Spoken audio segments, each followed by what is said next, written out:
Ness-ana TV.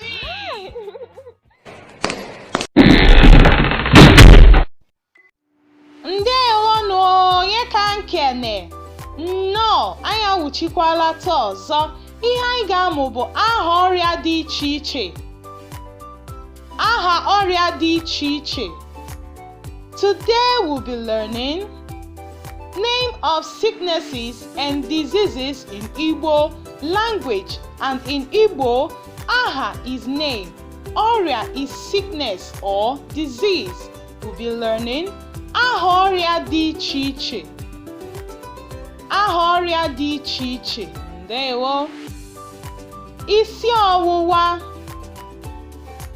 Isi ọwụwa. Headache. Afọ ọtịta. Afọ ọtịta. Stomach ache. Ọrịa mamịrị. Ọrịa mamịrị. Diabetes. Agbọ. Agbọ.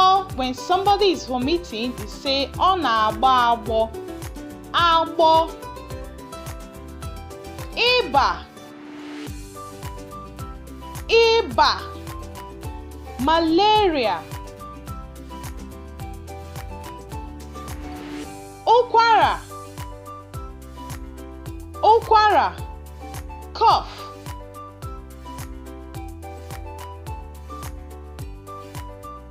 Afọ ọsịsa. Afọ ọsịsa. Diarrhea. Afọ ọsịsa. Ahụ ọkụ.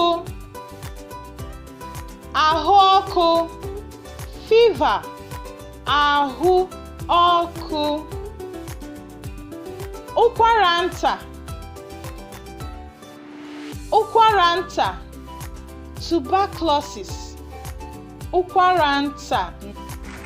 Ndewo, unu emeela. Ka m na-akụpụrụ unu aka. Ngwanụ ka anyị mụgharịa ya ọzọ. Isi ọwụwa. Afọ ọtịta.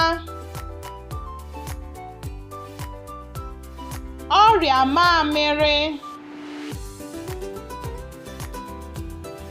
Agbọ. Ọ na-agbọ agbọ. Ịba.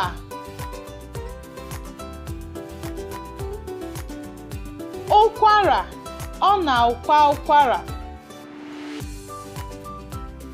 Afọ ọsịsa. Ahụ ọkụ. Ụkwara nta.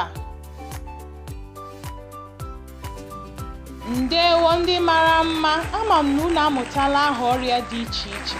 Ngwa n'ebe a ka anyị ga-akwụsị ka ọ dịkwanụ mgbe ọzọ.